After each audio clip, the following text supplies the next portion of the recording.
ओम नमः सिद्धाय।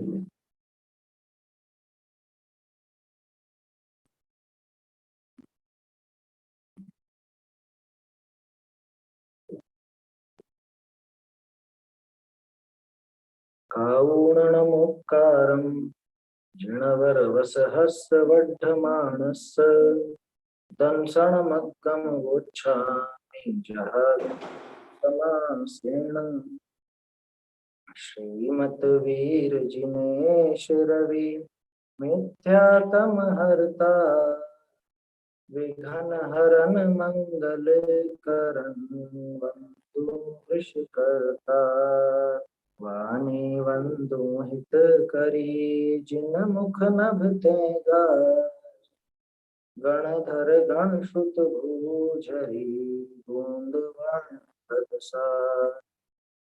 गुरु गौतम बंधु सुविधि संयम तप धर और जिनते पंचम काल में बरत्यो जिन मत दो कुंद कुंद मुनि को नमो कुमत ध्वांत हर भान पाहुड़ ग्रंथ रचे जिन्हु प्राकृत वचन महा प्राकृत वचन महा। ये अष्ट पाहुड़ ग्रंथ आज है।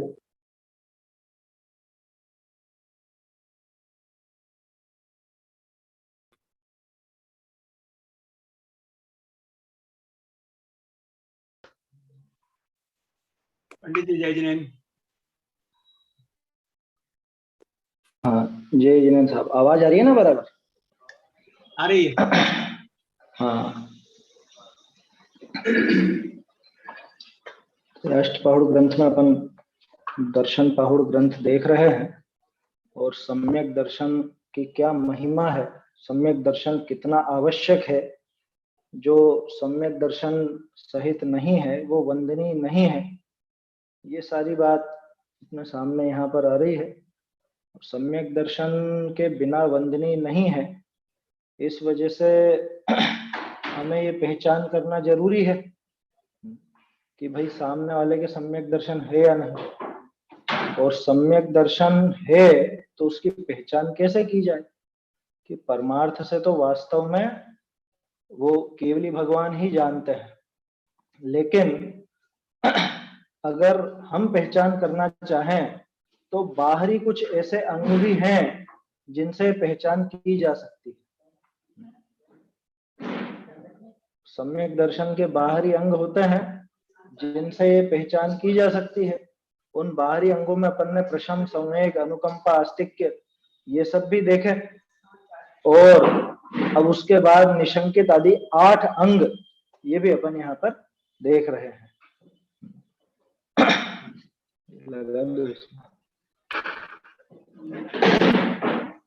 देखिए, निशंकित अंग के संबंध में अपन ने बात की थी पहले। शंका का अर्थ जो है वो भय भी लिया,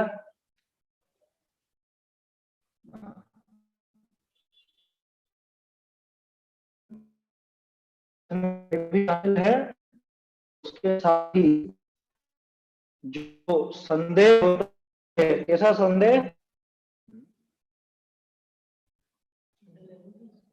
हाँ, संदेह का आशय वहां पे जिसमें जिज्ञासा वाला भाव ना हो बल्कि शंका वाला, मानो उसमें संदेह खड़ा हुआ कि ये ऐसा संभव ही नहीं, ये इस तरह का कैसे हो सकता है। ये बातें लिखी तो हैं शास्त्रों में लेकिन हमें तो जमती नहीं, हमें तो ये सब समझ में नहीं आता। इस तरह से जो भाव चलता है उसका नाम यहाँ पे शंका का। तो शंका से रहित परिणाम हो उसका नाम है निशंकित अंग, ऐसा समझना। क्या है ये डिस्टर्ब? आवाज कट रही है। एक सेकंड,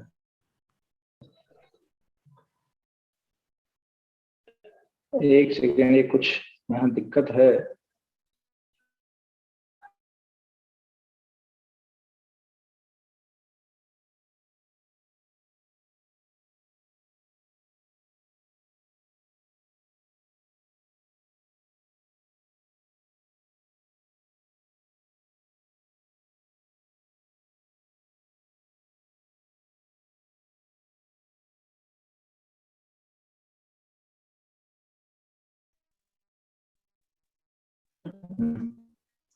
चलिए, आ रही है ना आवाज अभी साफ? अब बोलेंगे तो मालूम पड़ेगा। चलिए, हाँ हाँ ठीक है। तो निशंकित अंग में वास्तव में अपने को ये विचार करना चाहिए कि न तो जिनेंद्र भगवान के वचनों में संदेह हो और ना ही कोई किसी प्रकार का भय हो। जब ये दोनों ही चीज नहीं रहे तभी जाके निशंकित अंग होता है, और वो निशंकित अंग जिसके होता है वही जीव सम्यक दृष्टि हो सकता है। आया समझ में? सम्यक दर्शन की संभावना ही उसके है, ऐसा यहां समझना चाहिए। आगे देखते हैं अपन निकांक्षित। निकांक्षित अंग भी उसका एक बाहरी रूप है जिससे सम्यक दर्शन की पहचान की जा सकती है। तो कांक्षा माने क्या और निकांक्षा माने क्या? कांक्षा का शाब्दिक अर्थ तो है इच्छा, है ना? इच्छा होना माने उसकी कांक्षा होना। जैसे लिखते हैं ना आप, स्नेहाकांक्षी, उत्तराकांक्षी, क्या यानी स्नेह चाहने वाला। आपका स्नेह चाहता हूं तो उसका स्नेहकांक्षी लिखा जाता है। आपसे उत्तर चाहते हैं तो उत्तराकांक्षी लिखा जाता है।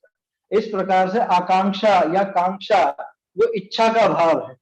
अब जिसके इच्छा हो वो कांक्षी है, और जिसके इच्छा नहीं हो वो निकांक्ष है।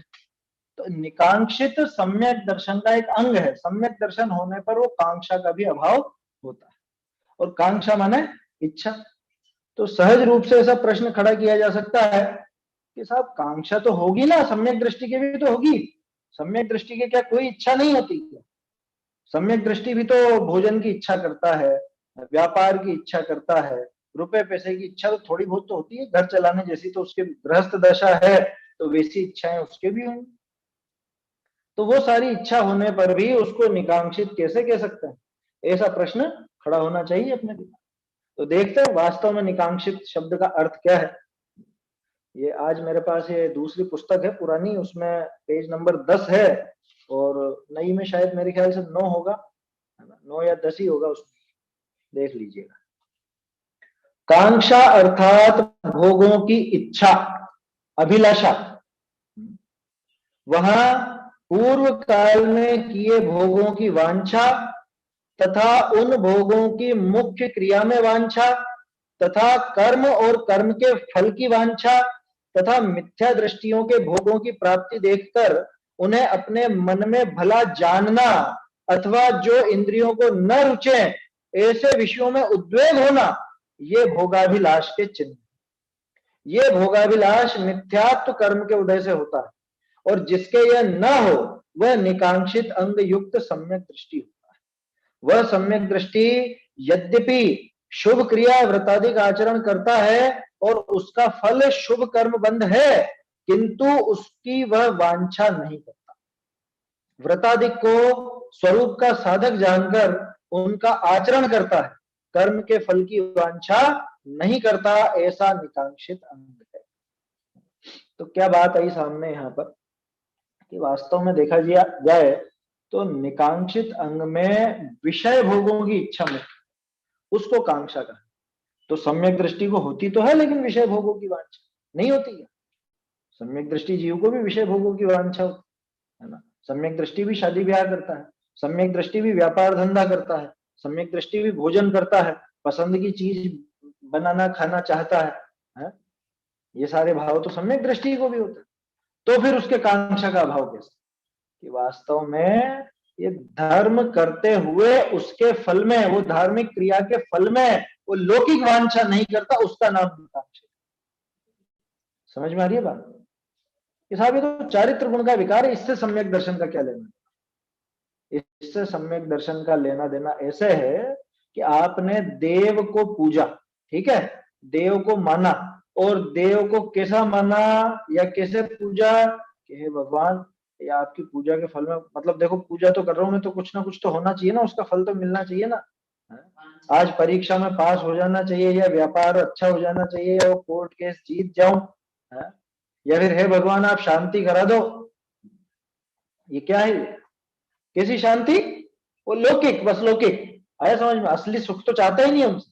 अनंत सुख चाहे तो कोई दिक्कत नहीं, वो तो फिर भी बात जमती, लेकिन उनसे कुछ लौकिक कार्य की वांछा रखे, उनकी पूजा भक्ति आदि करके या उनका श्रद्धान करके और लौकिक वांछा रखे, उसका नाम कांक्षा है यहाँ पर। और सम्यक दृष्टि को ऐसी कांक्षा नहीं होती, वो धर्म साध करके अपना लौकिक लौकिक कार्य नहीं साधना चाहता, है ना। धार्मिक क्रिया करके वो लौकिक कार्य की सिद्धि नहीं करना चाहता, लौकिक फल नहीं चाहता, उसका विषय भोग नहीं चाहता। मिलते तो हैं कि हाँ मिलते हैं, लेकिन चाहता नहीं है वो। और मिथ्या दृष्टि, कि मिथ्या दृष्टि तो ऐसा कि वो तो चाहता है, क्या क्या चाहता है, भगवान की पूजा करके अपने कुछ ना कुछ लौकिक वांछा उसके, कि भगवान परीक्षा में पास हो जाऊं, इतने ऐसी पूजा करूंगा, ऐसा विधान रचूंगा, क्या शुरू से उसके दिमाग में बैठा। तो वो देव शास्त्र गुरु संबंधी श्रद्धा विपरीत हुई उसकी। देव शास्त्र गुरु का स्वरूप उसने समझा नहीं, वीतरागता का स्वरूप समझा नहीं, और उनसे वो चाहने लगा कुछ विषय भोग, कोई लौकिक वांछा उनसे करने लगा, ये कांक्षा। और ये मिथ्यात्व की जनक है अथवा मिथ्यात्व के कारण होती है, ऐसा समझ।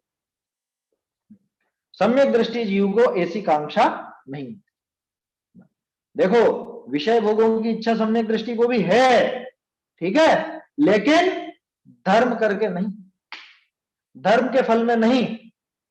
समझ में ही बात, एक बात। दूसरी बात, जो कल अपन ने प्रश्न देखा और उसका जवाब देखा कि ज्ञानी को भय कैसे नहीं होता, कि वो उस कर्म का स्वामित्व तो नहीं मानते, ये जवाब आया था। ऐसे ही यहां भी लगा कि वो भोगों की इच्छा भले हुई हो, भोगों की प्राप्ति भले हुई हो, भोग भोगता हुआ भले देखा जाए, लेकिन ज्ञानी उन भोगों का कर्ता और उनका भोक्ता और उनका स्वामी स्वयं को नहीं मानता। और स्वयं को वैसा नहीं मानता, इस वजह से उसके उनके कारण न तो बंधन है, न उसके उनके कारण कांक्षा है। समझ में आ रही है बात। तो इसलिए वो निकांक्षित अंग का धारी होता, उसके कांक्षा वास्तव में नहीं, ये विचार करना। क्या कहा, कांक्षा अर्थात भोगों की इच्छा अभिलाषा। अब बोलो होती है कि नहीं होती है उसकी इच्छा, कि ऊपर से देखें तो उसकी इच्छा होती दिखती है, भोगों की अभिलाषा दिखती है उसकी, लेकिन वास्तव में उसके अभिप्राय को टटोलो, उसके अभिप्राय में क्या पड़ा है कि मैं इनका स्वामी नहीं, ये मेरे कार्य नहीं, और ये मेरे भोगने लायक, मैं तो अनंत सुख का भोगता हूं, अनंत सुख को भोगूं कि इनको भोगूं। तो उसका अंतरंग टटोलेंगे, अंतरंग भाव उसका पहचानेंगे, तो वास्तव में उसके भोगों की इच्छा होती। लिखा ना, ज्ञानी के सब भोग निर्जरा हेतु है। ज्ञानियों के भोग भी निर्जरा हेतु। कैसा पक्षपात है, अज्ञानी भोगे तो वो बंधेगा और ज्ञानी भोगे तो निर्जरा होगी। हाँ क्यों, क्योंकि ज्ञानी उसका कर्तृत्व भोक्तृत्व उसका स्वामित्व अपने स्वीकार करता है, और वो स्वीकार करता है तो उसका फल भी उसको भोगना पड़ता है। अज्ञानी और जो ज्ञानी है वो उन विषय भोगों को अपने से सर्वथा भिन्न मानता है, अपना कर्तृत्व उन पर नहीं थोपता, उनका भोक्तृत्व अपने स्वीकार नहीं करता, उनका स्वामी स्वयं को नहीं मानता। इस वजह से उसके वो भोग बाहर दिखते तो है, लेकिन वो सब उसकी निर्जरा के कारण। क्यों, क्योंकि कर्मों के उदय में मिले ना वो भोग। अब कर्मों का उदय आकर के क्या होगा, कर्म खिड़ जाए, तो भोग इस तरह से उसके निर्जरा के। अब बोलो फिर से पहली पंक्ति, कांक्षा अर्थात भोगों की इच्छा अभिलाषा, अब है कि नहीं है उसके ज्ञान में। अभिप्राय को टटोले तो बिल्कुल भी नहीं, है ना। चारित्र मोहनी के विकार के कारण चारित्र गुण में वो पर्याय में विपरीतता दिख रही है, थोड़ी सी विपरीतता का मतलब राग द्वेष मात्र, ऐसी विपरीतता नहीं मिथ्या वाली, क्या मिथ्या चारित्र वाली विपरीतता नहीं, मिथ्यात्व वाली विपरीतता नहीं, इतनी मात्र कि हाँ वो राग द्वेष के विकल्प खड़े, बस इतनी। लेकिन वो कितनी है, उतनी कि जिससे सम्यक्त्व का घात ना हो सके, है ना। अनंतानुबंधी जितनी नहीं है कि जिससे सम्यक दर्शन ही पैदा ना हो पाए। अब देखो कैसी कैसी होती है, ये उसकी डिटेल है पूरी, पूरे पैराग्राफ में क्या कह रहे हैं, वहां पूर्व काल में किए भोगों की वांछा करते हैं ना, पिछले जो भोग भोगे उनकी वांछा करते हैं, उनकी इच्छा, अरे पहले बहुत मजे थे, पहले तो ऐसे करते थे और ऐसे करते थे, ऐसे खेलते थे, ऐसे कूदते थे, है? अरे बहुत से लोग बचपन की याद करते, अरे बचपन में हमको खूब मजा आता था, है, नाना के यहाँ जाते थे और वहां खूब मिठाई खाते थे, है, और छोटे थे जब तो सब दोस्तों के साथ घूमने फिरने निकल जाते थे, उनके साथ ही दिन भर खेलते रहते थे, ऐसा होता था और ऐसा होता था, याद करते हैं ना सब बचपन के वो फोटो देख देख कर। वो फोटो जो है ना, वास्तव में वो पिछले किए हुए भोगों की निशानी है, और उनको देख करके इसको वापस से वो तरंगे उठे, वापस से वो उमंग आए कि अरे ऐसे भोग भोगे अपन तो, या ऐसे भोग वापस से मिल जाए, तो उसमें उसको ऐसा लगता है कि हाँ बढ़िया बढ़िया, माने उसको अभी वो पिछले भोगों की वांछा पड़ी। समझ में आ रही बात? पिछले जो भोग है उन भोगों के प्रति भोग्य भाव अभी छूटा नहीं, उन भोगों की वांछा इसको अभी भी पड़ी, तो वो कांक्षा कहलाती। अब समझ जाना इसका आशय क्या निकला कि अगर आपको सम्यक्त की दिशा में कदम बढ़ाना है तो ये व्यर्थ के पुरानी यादें और पुरानी वो चीजें संजो करके मत रख। आया समझ में? कह रहे उससे क्या सम्यक दर्शन का लेना देना है? उससे क्या सम्यक, अरे सम्यक दर्शन का लेना देना इनडायरेक्ट है। कैसे?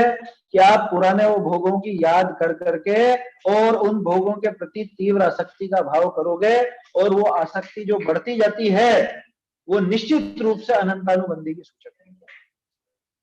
आया समझ? वो अनंतानुबंधी को ले आती है, अथवा अनंतानुबंधी के कारण वो पैदा हुई, ऐसा समझ। तो इसलिए ज्यादा पुरानी यादों को संजो के रखने का प्रयास व्यर्थ, वो बिल्कुल बेकार है। पुरानी यादें संजो कर रखने की जरूरत नहीं है। महिलाएं होती है ना, या पुरुष भी, वो 80 साल की हो जाए, ये हमारी शादी का जोड़ा, वो शादी का जोड़ा तो संभाल कर रखेंगे कि ये तो याद है हमारी, यादगार। ये बताओ यादगार याद करके करोगे क्या उसका? उसे याद करके करोगे क्या? उससे धर्म होगा कि पुण्य बंधेगा? क्या होगा उससे? न उससे धर्म होना है, न उससे पुण्य बंधेगा।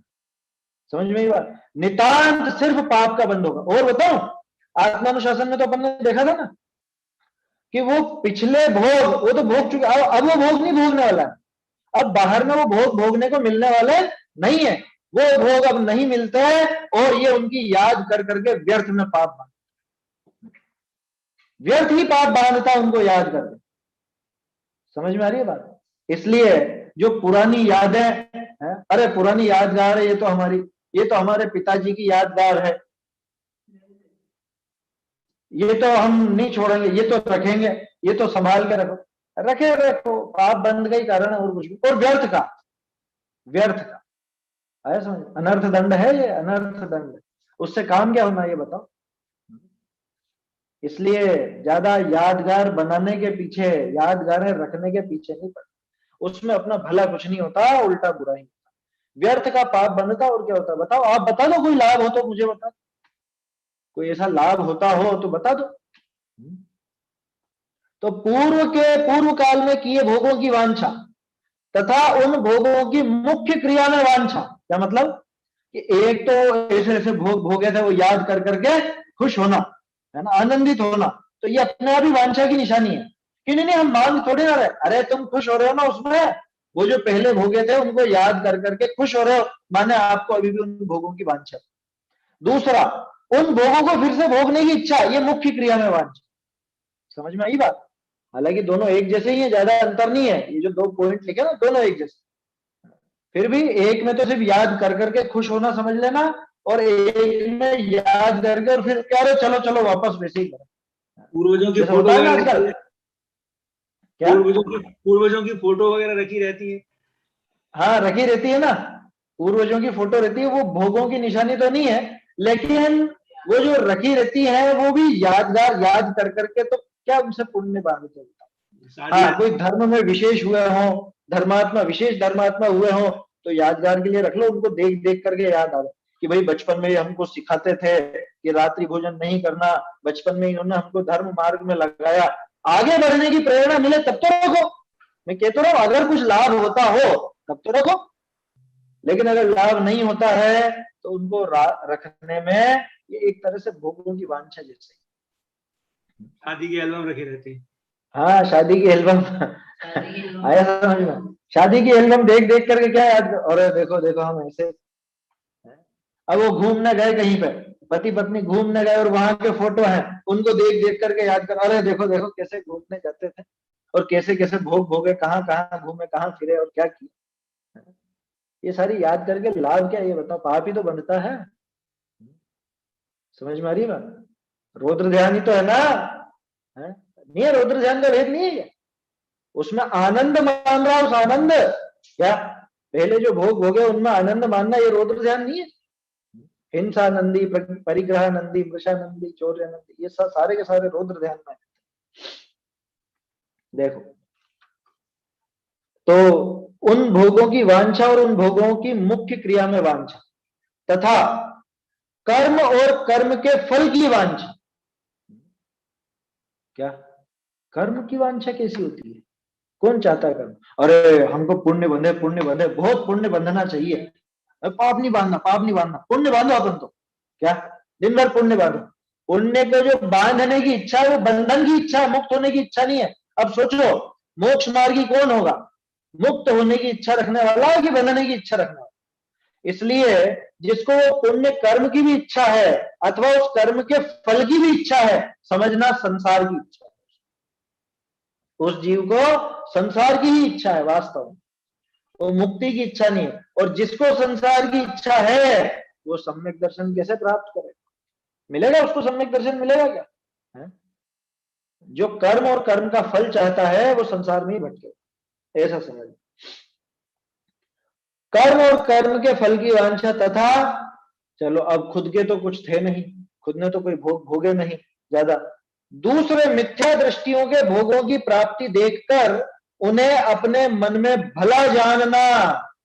लो, दूसरे को देख और क्या शानदार मकान बनाया है इन्होंने, ऐसा होना चाहिए मकान, क्या इन्होंने बनाया इनके जैसा होना चाहिए, और क्या गजब शादी करी, ऐसी होनी चाहिए शादी, उनके यहाँ देखो क्या पकवान बनते, क्या स्वादिष्ट भोजन बनता है, वैसा बनना चाहिए। ये सब क्या है? उन मिथ्या दृष्टियों के भोगों को देखकर, हैं, भोगों की प्राप्ति देखकर उन्हें अपने मन में भला जानना। और बताओ, ये तो अपन ने लोकलिटी वाली बात की, जो अपने आस पड़ोस में दिख जाता है और देख करके वैसे भाव होता है। आप जो ये टीवी वगैरह देखते हो या उनमें जो विज्ञापन आते हैं वो देखते हो, अथवा वो जो फिल्म में हीरो हीरोइन रहते हैं वो देखते हो, उनको उनके आती रहती है ना उटपटांग कुछ भी उनकी खबरें, वहां गए, इतना बड़ा बंगला बनाया और ऐसा किया वैसा किया और ऐसा। उनके भोगों को देख करके और मन में अरे काश काश हमारे भी ऐसा होता, बोलो ऐसा भाव आता है कि नहीं लोग? और क्या शानदार गाड़ी खरीदी है इसने, 5 करोड़ की गाड़ी है, काश हमारे पास भी होती। इस फिल्मी हीरो ने कितनी शानदार गाड़ी खरीदी, उस नेता के पास तो वो हेलीकॉप्टर भी, काश हमारे पास भी। तो उसके पास तो ऐसा आलीशान बंगला है, क्या नाम है उसका, अंबानी है, अंबानी का बंगला तो इतना ऊंचा, ऐसा बंगला मिल जाए काश। बच्चे रहते हैं ना, कभी सुनना बच्चों की बातें आपस में करते हैं ऐसी बात, क्या मैं तो 1 करोड़ की गाड़ी लाऊंगा, कि तू 1 करोड़ की लागा, मैं 2 करोड़ की लाऊंगा। ये किसके पास देखी? अरे उसके पास है, उस हीरो के पास है, हीरोइन के पास है, वैसी ड्रेस लाऊंगा। देख देख करके करते हैं ना बच्चे भी, बच्चे क्या बड़े हो जाए तो ही करते हैं, देखा देखी बिल्कुल नकल करने की आदत तो बड़ों की नहीं छूटी। अरे पहले ऐसा समय था, मतलब साक्षात कितनी बार देखा है, कितनी महिलाओं को इस तरह से बात करते, क्या साड़ी खरीदने जाएंगी तो वो उस सीरियल में उस हीरोइन ने पहनी थी ना वो वाली वैसी प्रिंट दिखाओ, क्या ये बहुत से तो ऐसे रहते हैं, वो सीरियलों में, फिल्मों, टीवी में जो सीरियल आते हैं उनको देख करके अरे वो उसमें बंगला दिखाया था वो बहुत शानदार था, वैसा करवाना आपने, वैसी डिजाइन करवानी है या वैसा काम करवाना है मकान। ये सब क्या है? ये मिथ्या दृष्टियों के भोगों की प्राप्ति देखकर उन्हें अपने मन में भला जानना। उनने ऐसा काम किया, अपन भी कर, अपने मन में भला जानना। अच्छा देखो, ईमानदारी से बताओ, सहज रूप से ऐसा भाव आता है तो नहीं आता? आता आता है क्या? वो भाव अच्छा है? वो भाव महा खोटा है, महापाप का कारण है और अपने को दुख में डालने वाला, ये पक्का मानना। भाव आ जाता है वो इतना बड़ा अपराध नहीं है, लेकिन उस भाव को भला माने, उस भाव में गलती नहीं माने, ये बड़ा अपराध। समझ में आ रही बात? विषय भोग का भाव आ जाए सहज रूप से बड़ी बात नहीं है, आ सकता है, गृहस्थ दशा में आ सकता है, लेकिन उन विषय भोगों को भला मानना, अंदर से उनके प्रति तीव्र रुचि होना, उनको ही सही मानना या उनकी बारंबार वांछा रखना कि ऐसा अपने को भी मिल जाए, ये वास्तव में इसका बहुत बड़ा भारी पाप है और ये मिथ्यात्व की तरफ कदम है। इसमें निकांक्षित अंग नहीं सकता, कहा ना, भोगों की प्राप्ति देखकर उन्हें अपने मन में भला जानना, अथवा अब इसका उल्टा, जो इंद्रियों को न रुचे ऐसे विषयों में उद्वेग होना। अरे ये क्या मूंग की दाल बना दी, पसंद ही नहीं है, बिल्कुल खाना ही नहीं भाता है। जो विषय नहीं रुचे उनमें उद्वेग होना। और ये कितनी कैसा बेकार मौसम है, और ऐसा है वैसा है, कितनी ठंडा, आराम से अपने हीटर चलाओ, गर्मी में मजे में बैठो। तो ये जो प्रतिकूलता में उद्वेग है ना, ये अनुकूलता में सुख की इच्छा की निशानी है, सुख होने के भाव की निशानी है, उसमें सुख मानने की निशानी। क्या इसके पहले क्या कहा था? उन भोगों को देखकर अपने मन में भला जानना, अथवा जो इंद्रियों को न रुचे, जो अपने को न रुचे, इंद्रियों को न रुचे माने पांचों इंद्रियों के अनुकूल विषय ना हो, ऐसे विषयों में उद्वेग होना। उद्वेग तो समझता है ना, उद्वेग होना माने उसमें दुख होना, या मन से उनको बुरा समझना, अरे कहाँ ये ऐसा मिल गया, या कहाँ से ऐसा हो गया, वो उद्वेग का भाव। तो अगर प्रतिकूलता में उद्वेग है तो 100% अनुकूलता में हर्ष है, और ये दोनों के दोनों ही कांक्षा है। समझ में आ रही है बात? अरे एक तो होता है इष्ट वियोगज, एक होता है अनिष्ट संयोगज, है ना? तो इसको इस तरह से देखना, कैसा कि इष्ट वस्तु मिली है उसमें ये भला समझता है, अनिष्ट वस्तु मिली है जो इसको नहीं पसंद है, ऐसी मिली है, उसमें ये बुरा समझता है। तो यहाँ दोनों भाव एक जैसे, दोनों के दोनों एक जैसे। जिसको अनुकूल वस्तु में अच्छा लगता है उसको प्रतिकूल वस्तु में बुरा लगेगा ही लगेगा, जिसको प्रतिकूल वस्तु में बुरा लगता है उसको अनुकूल वस्तु में अच्छा लगेगा ही लगेगा। इस वजह से उसके ये समझ लेना कि कांक्षा बनी रहेगी। ये दोनों ही भाव कांक्षा की निशानी, इच्छा की निशानी। और अगर ये तीव्र हो, काफी तीव्र हो, तो ये सब ऐसा।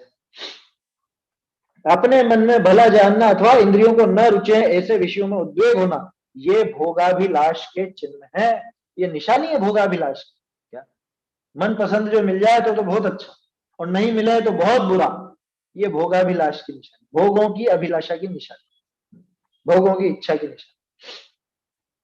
देखिए ये भोगाभिलाष मिथ्यात्व कर्म के उदय से होता है। ये क्या बात कह दी इन्होंने?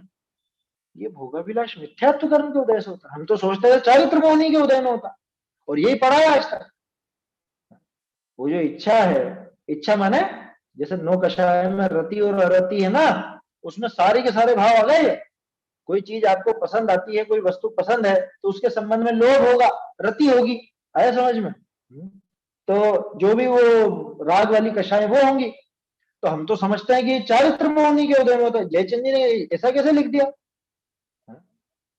वही बात जो शुरू में अपन ने की थी। यहाँ अभिप्राय में उस अनुकूलता को भला मानता है क्या?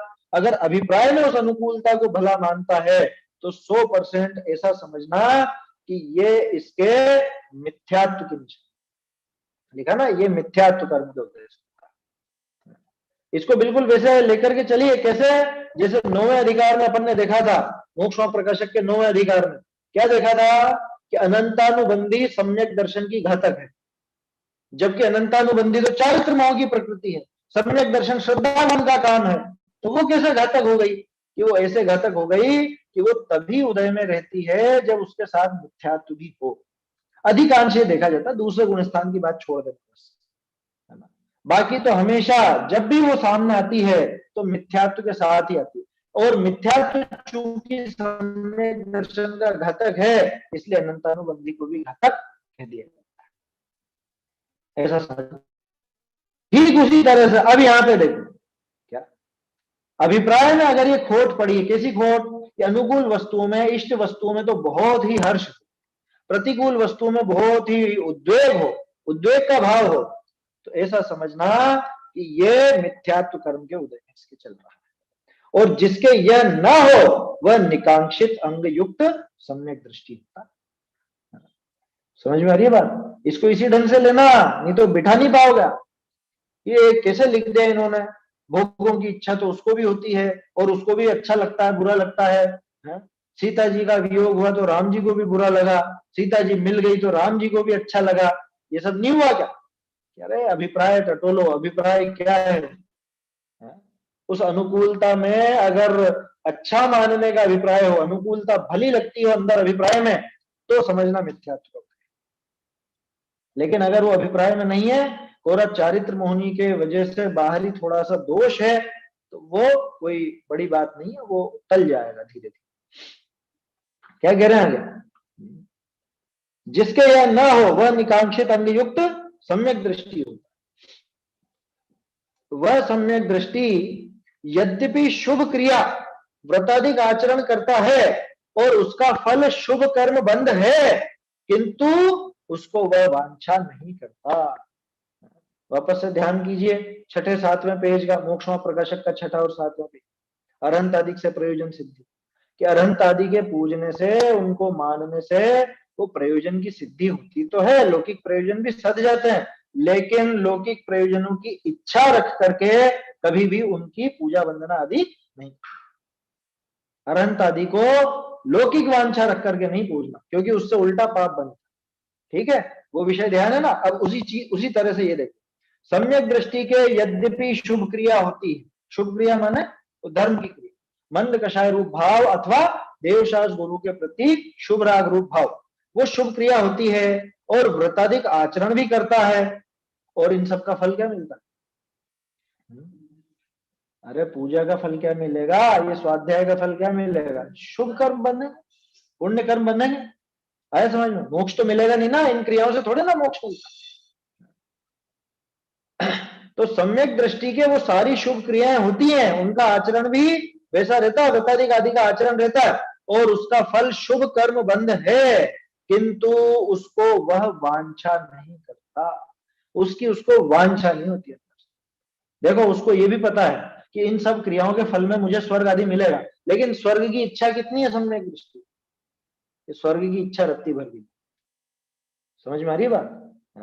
देखो, सम्यक दृष्टि को राग आता है, शुभ राग आता है, शुभ राग के फल में पुण्य बंधता है, स्वर्ग आदि मिलते हैं, और ये बात उसको पता भी है क्या कि इसके फल में वो सब मिलेगा।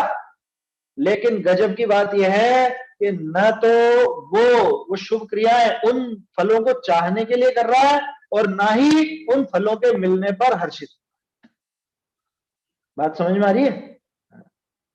वो क्रिया करता है, वो क्रिया माने वो भाव ही लेना यार, जीव की क्रिया जो भावों से ही होती, वो शुभ भाव रूप क्रिया जो करता है उसके फल में पुण्य बंधता है, और पुण्य के फल में स्वर्ग आदि अनुकूलता की प्राप्ति होती है। और ये सारी प्रक्रिया वो जीव जानता है, वो ज्ञानी को पता है ये सारा काम होगा, मैं जो शुभ भाव कर रहा हूं इनके फल में स्वर्ग आदि अनुकूलता मुझे मिलेगी ही मिलेगी, 100% मिलेगी। लेकिन गजब की बात है, वो सब करते हुए भी उसको अंदर में रंच मात्र भी उन भोगों की, उन अनुकूलता की जरा सी भी इच्छा नहीं, थोड़ी सी भी इच्छा नहीं।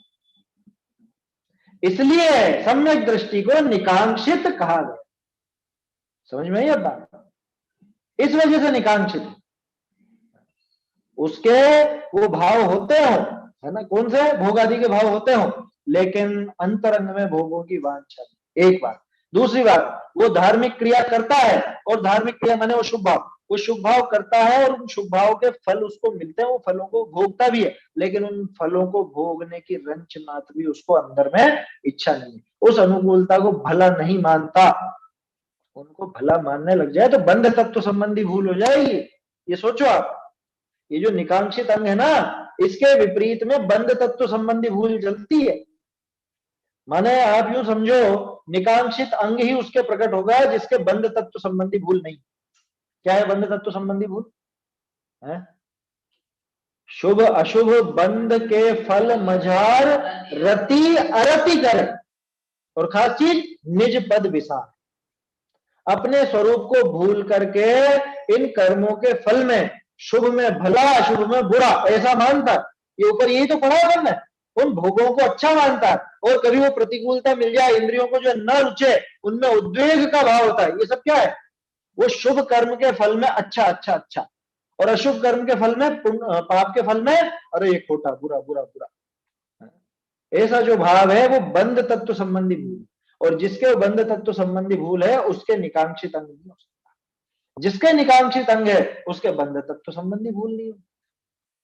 इस तरह से इसको आपस में जोड़ करके देखोगे तो काफी अच्छे से समझ में आएगा।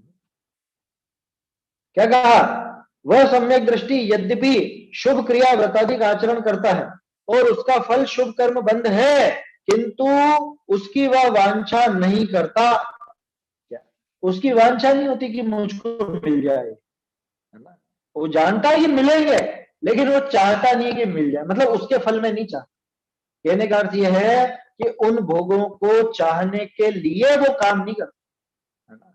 वो धार्मिक क्रिया, वो धर्माचरण उन भोगों के लिए नहीं करता। इतनी सी बात। व्रताधिक को स्वरूप का साधक जानकर उनका आचरण करता। क्योंकि अगला प्रश्न यही खड़ा होता कि ठीक है साहब, जब वो विषय भोगों को नहीं चाहता है, पुण्य आदि नहीं चाहता है, स्वर्ग के भोग नहीं चाहता है, तो फिर ये शुभ भाव करता क्यों है? क्यों करता है शुभ भाव? तो उसका जवाब है, चाहो तो आप इसको नोट कर सकते हो कि ज्ञानी उन शुभ भावों को क्यों करता है, चला करके, कि उनको स्वरूप का साधक जानकर उनका आचरण करता, कर्म के फल की वांछा नहीं करता। क्या? क्यों लगा शुभ भाव में, क्यों लगा उस शुभ क्रिया में, क्यों करना चाहता है उनको? कि ये स्वरूप की साधक। क्या मतलब स्वरूप की साधक कैसे है? ये स्वरूप की साधक कैसे है? ये क्रियाएं, ये पूजा पाठ भक्ति स्वाध्याय व्रत उपवास, ये स्वरूप की साधक कैसे है? ऐसे है कि अशुभ से कभी भी डायरेक्ट शुद्ध नहीं होता। अशुभ छूट करके पहले शुभ भाव होता है, और शुभ भाव भी छूट करके फिर शुद्ध भाव में आता है जी। ऐसा ही है ना क्रम? और वो शुभ भाव कौन सा है? ये व्रतादि, यही तो है शुभ भाव, और क्या? तो इसलिए वो शुभ भावों को अपने शुद्ध भाव का, अपने स्वरूप का साधक जानकर उन क्रियाओं का आचरण करता है, उन भावों को भाता है। लेकिन वास्तव में उन भावों के फल में जो भोग प्राप्त होते हैं, उन भोगों की इसको रंच मात्र भी वांछा नहीं। इसलिए इसको कहा जाता है निकांक्षित, है ना?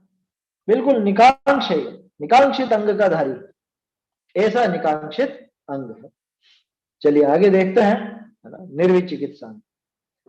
अपने अपने गुण की महत्ता की बुद्धि से अपने को श्रेष्ठ मानकर पर में हीनता की बुद्धि हो, उसे विचिकित्सा कहते हैं।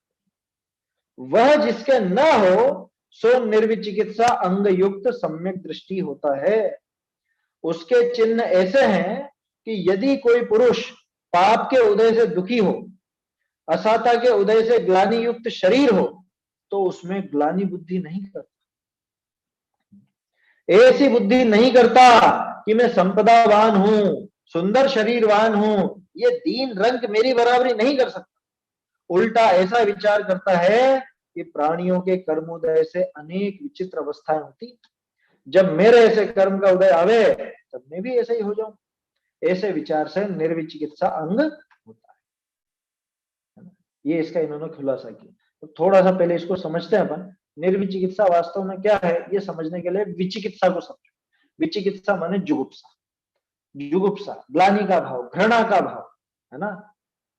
उसको बिल्कुल ऐसा समझना, ऐसा है अरे ये अपने से बिल्कुल हीन है, नीचा है, ऐसा उसमें इस तरह की बुद्धि होना, यह है विचिकित्सा।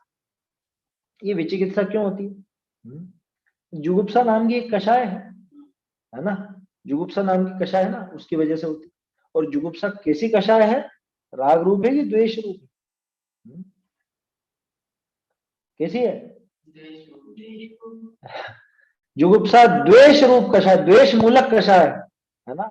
हास्य रति रति शोक भय जुगुप्सा बोलते तो हो।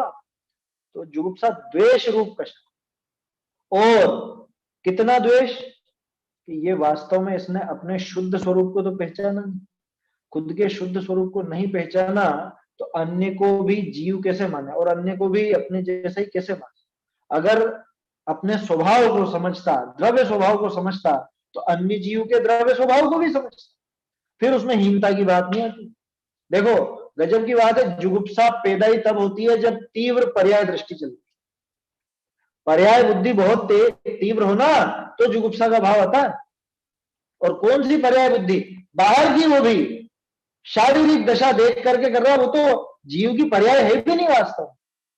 मान लो बाहर से किसी का शरीर गंदा हो, मेला कुचेला हो, घाव हो रहे हो, बस पड़ रहा हो, गंदगी लग रही हो, कुछ भी हो, वो सब देख करके ग्लानि का जो भाव है, अरे बेकार बेकार, इससे दूर रहो दूर रहो दूर रहो। क्यों? अरे ये हमसे नीचा है, हम ऊंचे हैं, तूने किस हिसाब से खुद को ऊंचा माना?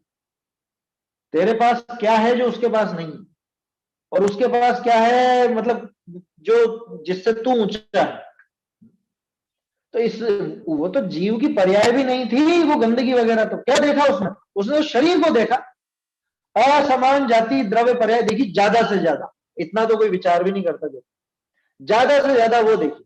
तो उस पर्याय को देख करके उसने उस द्रव्य को वैसा समझा, तो वास्तव में इसको द्रव्य दृष्टि नहीं है और द्रव्य दृष्टि प्रकट नहीं हो सकती, फलस्वरूप उसको सम्यक दर्शन भी प्रकट नहीं हो सकता। तो क्या ग्लानि नहीं होती क्या? बिल्कुल भी है। ज्ञानी जीव क्या ऐसे गोबर में पैर भांटता वही चलता है?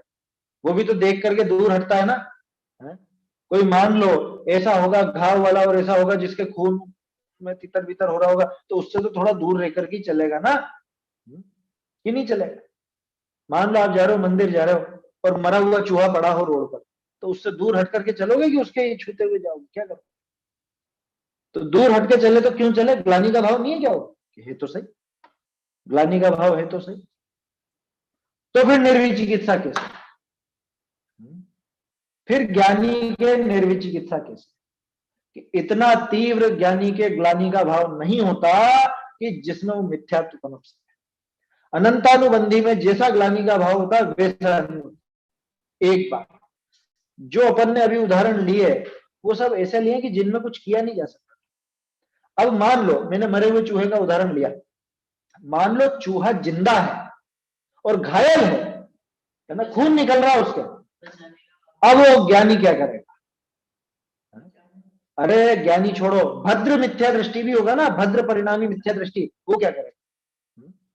वो उसको एक तरफ उठा करके रखेगा सुरक्षित, बचाने का भाव रहेगा उसको। अरे इतना गंदा चूहा तो कहां कहां जाता है, इतनी गंदी, उसको कैसे हाथ लगाए? चलो उदाहरण को थोड़ा सा और बढ़ाते हैं, है ना। पहले वैसे अपन ने बात की है, ये जो पूजन के वस्त्र आदि हैं, पूजन के वस्त्र आदि तो मंदिर में ही पहने जाते हैं, है ना। तो मैं उसका पक्ष नहीं ले रहा हूँ कि घर से पहन के आओ, लेकिन मान लो जैसे अभी के कोई लोग अभी पहन के जाते हैं, घर से ही पहन के जाते हैं पूजा के वस्त्र, धोती दुपट्टा वगैरह। अब वो धोती दुपट्टा पहन के जा रहा है, अब क्या करेगा? फिर नहीं करेगा, मरने देगा उसको, है? अरे वो धोती दुपट्टे की शुद्धि ज्यादा जरूरी है कि उस जीव की जान बचाना जरूरी है? वो अहिंसा ज्यादा जरूरी है? ये विचार तो करो, जरूरी कार्य क्या है? समझ में ही बात? चलो उदाहरण और थोड़ा सा पलटते हैं।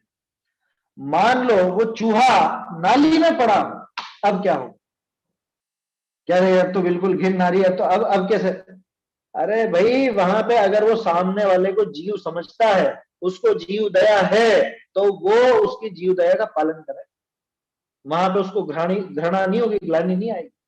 आएगी भले, उठती होगी, लेकिन वो ग्लानि इतनी नहीं होगी कि जो उसको वो जीव दया का काम करने से रोक सके, वो उसके श्रद्धान को पलट सके। अरे विचार करो, जीवनधर स्वामी, वो कुत्ता कैसा होगा ये तो सोचो। जिस कुत्ते को नमोकार सुनाया, मरते हुए को सुनाया था ना, है? और मरते हुए कुत्ते को जो नमोकार सुनाया, वो कुत्ते की दशा कैसी होगी? ये विचार करो, कैसी दशा हो रही होगी उस मरते हुए कुत्ते की? ज्यादातर कुत्ते सड़ सड़ के मरते हैं। कहावत है ना, लोग में कहावत है ना, कुत्ते की मौत मरेगा, कुत्ते की मौत मरेगा। कुत्ते की मौत क्यों कही? कि कुत्ते की मौत बहुत बुरी होती है, वो सड़ सड़ के मरता है। सड़ के मतलब जैसे समझ लो खाज हो गई या कुछ सिर में घाव वगैरह हो गया, देखे ना बहुत से कुत्ते इस तरह के कीड़े पड़ जाते हैं घावों में कुत्ते, इसलिए कहा जाता है कुत्ते की मौत। अब वो कुत्ता जो था वो कितना उस समय गंदा होगा, उसके घाव हो रहे होंगे, उसके खून निकल रहा होगा, मांस होगा या कीड़े भी पड़ रहे होंगे। जीवनधर स्वामी को ग्लानि आई कि नहीं? मांस से ग्लानि नहीं थी उनको, खून से ग्लानि नहीं थी, ग्लानि तो थी, लेकिन इतनी नहीं थी कि जिससे वो जीव दया का परिणाम फल जाए। जीव दया का परिणाम ज्यादा बड़ा था, आया समझ में? और वो क्यों था? क्योंकि वो खुद को जीव जानते थे, खुद का अपना स्वभाव जानते थे, तो उस दूसरे जीव का भी स्वभाव जानते थे। अपने खुद के दुख को उन्होंने जाना था, स्वीकारा था, खुद सुखी होना चाहते थे, तो ये भी स्वीकार करते थे कि सामने वाला भी सुखी होना चाहता है, तो उसको उन्होंने उपदेश देने में जरा भी झिझक नहीं दिखाई।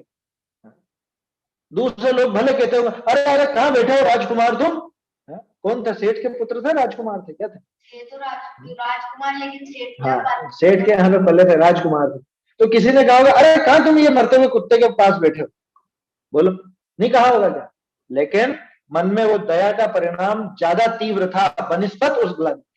इसलिए ज्ञानी जीव को सामान्य रूप से देखो, चूंकि गृहस्थ है और ग्लानि का जो उदाहरण अपन ने भय वाले में लिया ना, वैसे के वैसे सब में लगा ना, ये ग्लानि भी वहां तक रहती है 8वें गुण स्थान।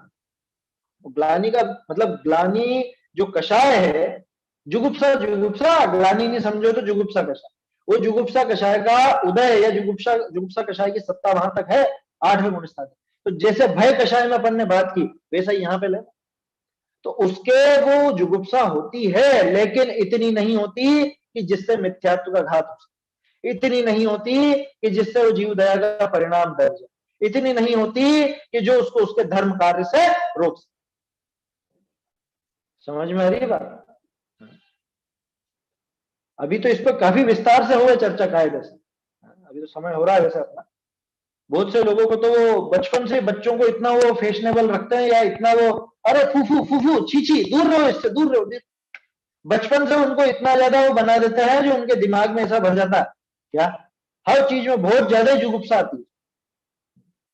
ऐसा काम नहीं करना, आया समझ में?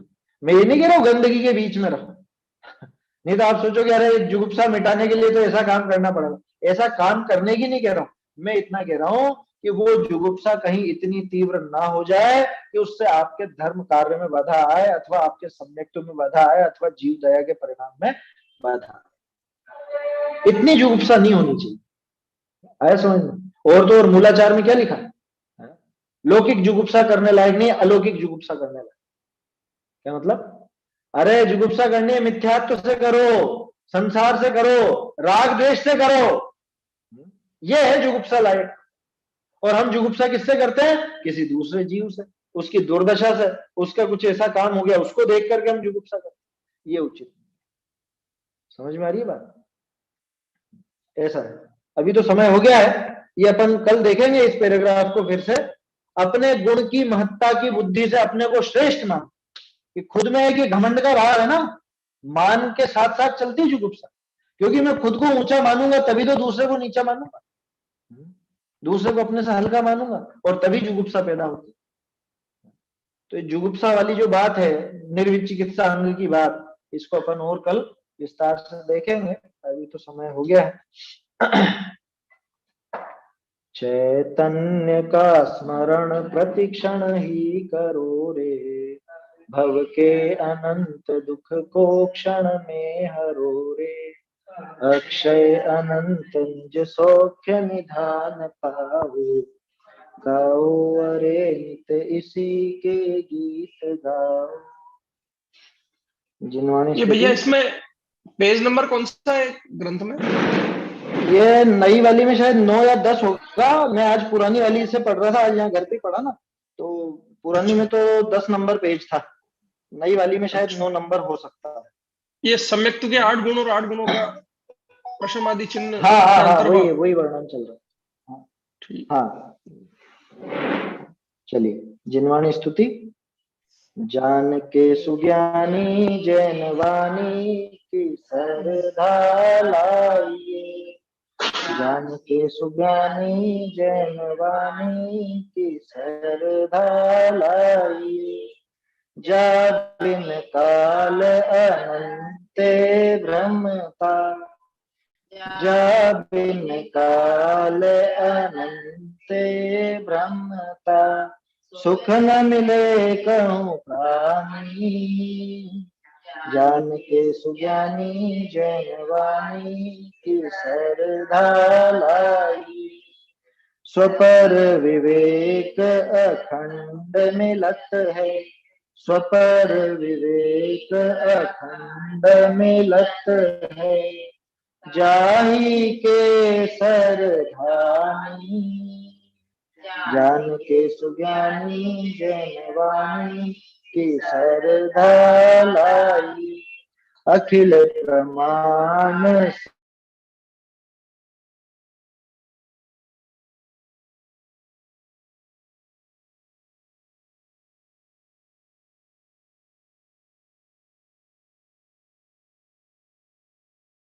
सुज्ञानी जैनवाणी की सरदा भाई भागचंद सत्यारथ जानी भागचंद